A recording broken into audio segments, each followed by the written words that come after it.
What is going on, my Musketeers? Welcome back to another episode, and we are here to talk about Amazon Prime's Jungle. Now, Jungle is a very unique show, and the reason why I say it's a very unique show is because it's based in London, but it's a futuristic London. I'm going to call it Neo London. And also, the thing that makes it extra unique for me is the fact that it's based within inner city London, multiple viewpoints, but primarily two storylines. From episodes 1 to 3 is one storyline, 4 to 6 is another, but they have interconnecting. And with the first storyline, we basically are following a young man who is trapped in the gang life, but he wants to escape, and he actually has a plan to escape and leave the life alone, him and his pregnant girlfriend. He has one more move that he has to do with his quote-unquote partner in crime. Once he's done this move, he's out the game, they're square, he's gonna get the money that's owed to him, and then his pregnant missus, they are going to leave the country and start afresh and start anew. As fate would have it, things don't go according to plan, and everything just escalates to the point of where he is slowly watching what he tried to achieve just turn into dust within his very hand. That is part one. Now, the second story, we follow again another young man who has grown up in the hood, and he knows people in the hood, but he doesn't partake in the lifestyle, but he's very close to it. And he has a younger brother who he wants to make sure doesn't have any affiliation with the end, with the roads, go to school, keep his head down, get good grades, and eventually just make it out. Again, life has other plans. Through a series of events, the older brother finds himself in a situation where he requires to become more involved in the road and take part in the gang activity just in order to stay alive and also protect those closest to him. And that is literally the nutshell of the show, without giving too much away, without giving major spoilers away. With that being said, let me get into the good of the show. The good of the show, number one, let me say this: episodes 1 to 3 I really enjoyed. I really liked them because they have something which is super unique to the show, where whenever a serious situation happens and whenever something dramatic has occurred, the actors then break into rap, and they will either rap their thoughts or they rap their conversation to one another. That to me was really good, especially because of how they frame the scenes. Something what was similar to the show before back in the day, there was a show called Dubplate Drama, which was very reminiscent of that, because again, that was another show based within inner city London, but based around grime. I don't think that they rapped as much in that show, but this one, it reminded me of that, but to a higher caliber. If anything, I would compare it to Hamilton, the Broadway production, where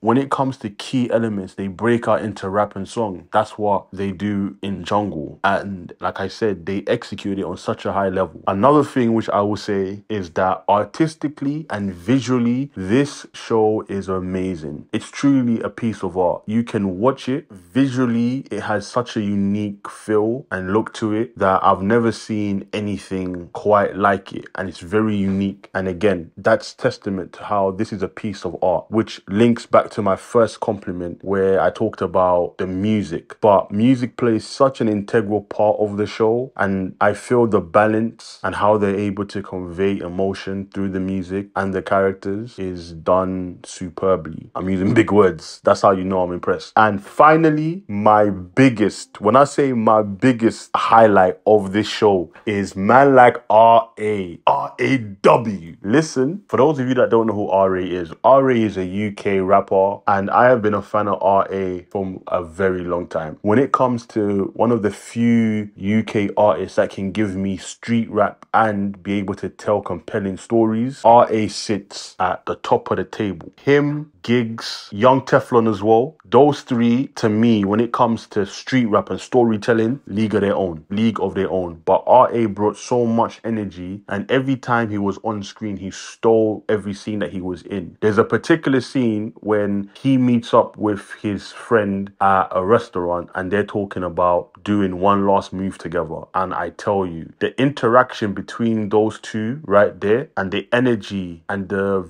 visual representation that R.A. gave, immaculate.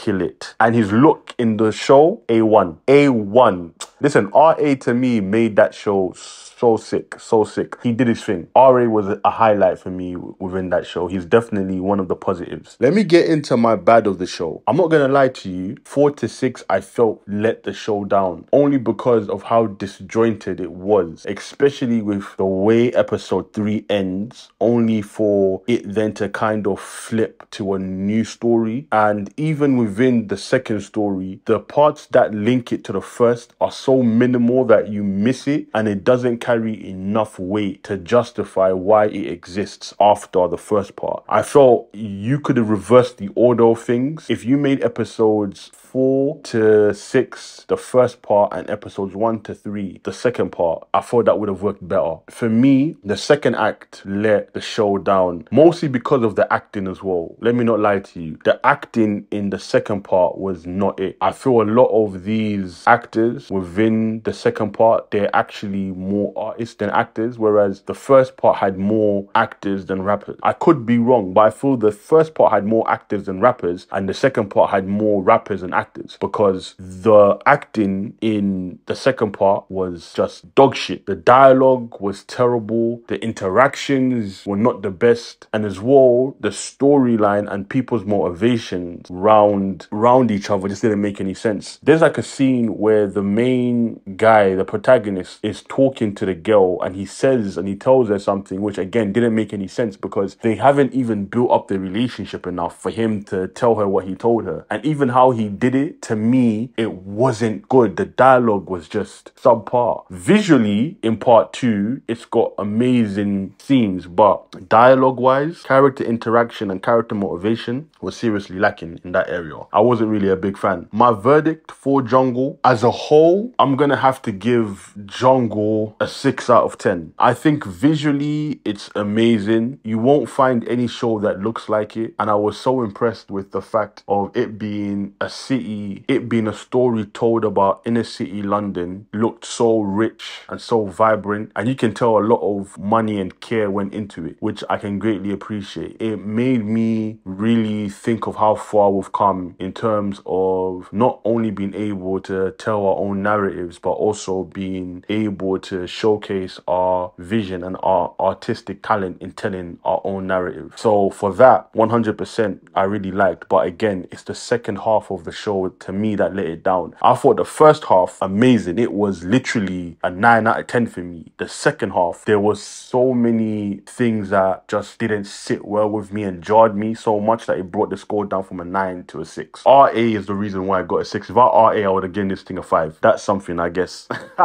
Anyway, guys, that's my thoughts on the show. If you've seen it, please let me know. Sound off in the comments. Like always, like, comment, subscribe, and I will see you at the next masquerade. Peace. Never chase a bitch.